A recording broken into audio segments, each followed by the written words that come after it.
मिल जाता है, जीवन में सत्संग को प्राप्त कर लेता है, कहते उनको कोई प्रयास नहीं करना पड़ता है। बिना ही प्रयास हो भव भंगा, बिना ही प्रयास का उसका जन्म और मरण का जो दुख लगा हुआ है यह समाप्त हो जाता है। कोई प्रयास नहीं। संसार में लोग बहुत प्रयास करते हैं इस जन्म और मरण के दुख से छूटने के लिए।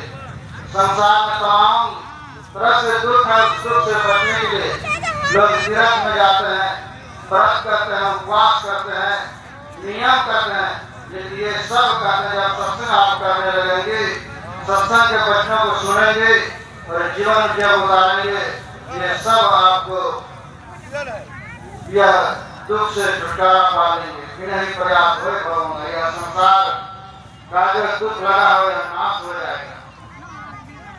संत कबीर साहब भी कहते हैं कि सत्संग कीजिए, सत्संग करने से ही भरम दूर होता है। सत्संग अगर नहीं करेंगे तो भरम में पड़े रहेंगे कि कौन सा देवी देवताओं को पूजा करेंगे जो हमारा दुख दूर करे। लेकिन संत कबीर साहब कहते हैं सत्संग करने से ही यह भरम दूर होता है। संत कबीर साहब कहते हैं करो सत्संग भरम अगर टूटा है, बिनु सत्संग किए दुख पावे, पकड़ पकड़ जाऊं लूटे। कहते सत्संग करने से भरम टूट जाता है और सत्संग नहीं करेंगे तो क्या होगा? धर्मराज आपको पकड़ करके नरक में डाल देंगे। इसलिए उनसे बचने के लिए सत्संग करना पड़ता है। तो कहते हैं सत्संग करने से होता क्या है? कहते हैं सत्संग सभी प्रकार से सुख देने वाला होता है।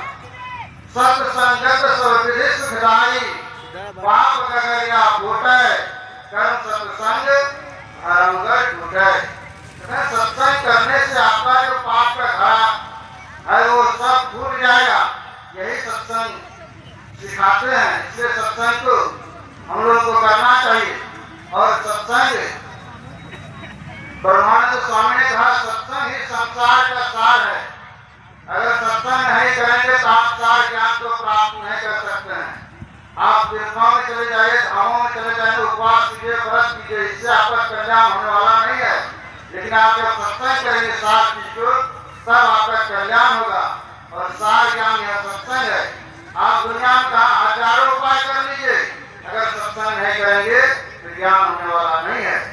ब्रह्मानंद स्वामी ने कहा सत्संगत जग सार साधु, सत्संगत